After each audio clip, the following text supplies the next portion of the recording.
I mean, leading up to it, there's a lot of anticipation. It's been 3 months. I'm a bit overwhelmed. Shit gets real, you know? You're getting close. It definitely feels more isolating than I thought it would be. I haven't moved from this seat since 9 a.m. There are things that really start to come into play. I do remember that the day I drove away, it was a fog. It was crazy. It doesn't feel right yet. It won't feel right for a while. You know what? I honestly don't know what I was expecting. I know what I wasn't expecting.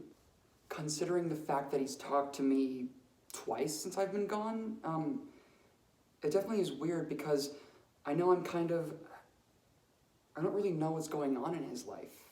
It's been really a lot quieter. There's been a really calm, that's probably the biggest difference is things just seem to be a lot calmer, a lot quieter. My dad's a little more reserved over the phone. Like, we'll have deep conversations just passing in person. If we're both sitting together, we'll have a deep conversation, but we won't call and have a deep conversation. I kind of miss that. Her and I are definitely closer now than when I'm home, but she's often been looking out for me here. I was sick a few weeks ago. I called her crying because I couldn't take it. She took care of me, made sure I was okay, but like, I've been telling her everything about my life, whereas at home, all we would do is fight. I don't know if my dad's always just been weird over the phone, like a little disconnected. Really more into in-person conversations. You know, you can tell with people's body language, like the holistic conversation. But I mean, I miss being with them, coexisting, not having to talk all the time. Like sitting down and watching a movie, just enjoying their company. And now I feel like an adult where I have to fill out forms, like my mom's not really there for me anymore. I know everyone goes through it, but you don't really understand it till you go through it yourself. How does that make me feel? It's been nice at times, but like, there's kind of, I miss them. I miss the chaos a little because from it also came really cool, fun, crazy shit. But with my mom, we also call up more often than I do my dad, and we usually call about some logistical stuff like, here are some medical papers you need to fill out, or some stuff like that. But also she just checks in more. I think she worries about me, but she knows I can handle it, if that makes sense. There are little things that we just don't do, obviously, like play poker once in a while. Don't do that anymore. Just go out for a drive. Don't do that anymore. Just go get dinner or get sushi. We don't do that anymore.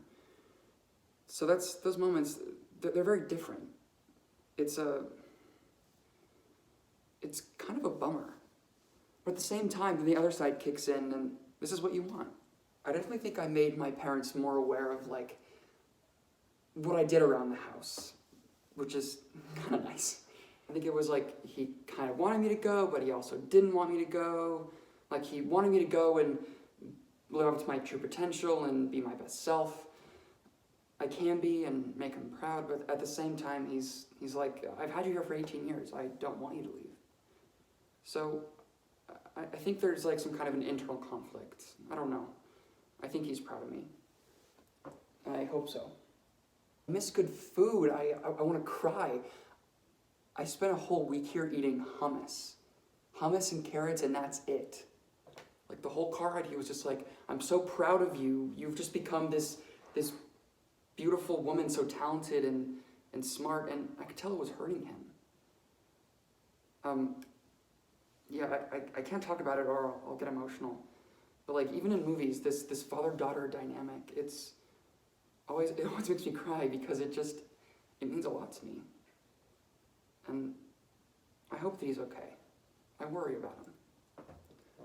I don't worry about my mom. He's the softie. I miss the conversations at dinner. You try to find the new normal, you know? I'll talk to them in the mornings. Oh my gosh, yes, I miss sitting on the couch. I miss Mexican food with all my freaking heart. I miss good sushi with all my freaking heart. And it's just like, that's a little different. Like, I don't have my comfort foods. So it's been a bit more of an adjustment. I'm adjusting, ish. It's definitely made it so I'm sleeping more. I kind of had the expectation that this was going to be a lot harder. Today is in a very different time, a very different world than anybody else. So you can't have any sort of reasonable expectations. I think it's almost absurd. You can't even imagine. So the morning she left, of course, I cried and cried and cried. She had to go by herself, you know.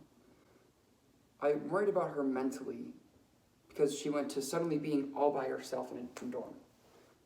You know, call me at like 5 in the morning, every morning, almost every morning, 5:30. I wonder if he's doing it out of obligation. I've been using her the room to do yoga in, and when I'm in there, I miss her. I would rather miss her and be sad about it than be glad that she's gone, because I'm sure there are a lot of parents who are glad that their kids are gone. He and I would usually just make dinner and sit together on the couch and eat like we were in the 1950s and had TV dinners. But you're happy that she's out doing what she needs to do, and she's so happy. She seems that way, and that's all you want for them, is to be happy. I kind of like going to bed when I feel like it, and not worrying or not having to sit up and wait for her, because I always did. Oh my gosh, yes, we miss him. If she were miserable, I would hate it. It makes it easier on me that she's happy, because I'm not worried about her. She had one day that she cried. Well, one day that she told me that she cried. He was my sushi partner, and whenever either of us were craving sushi, we just had this look with each other. And we said, okay, great, let's go. And it was never, are you in the mood? It was, yeah, let's go. You miss those sorts of things. I wanted to do 2 things. Number 1, I always wanted my kid to be independent. Number 2, I didn't want my kid to be an asshole. High standards, I know.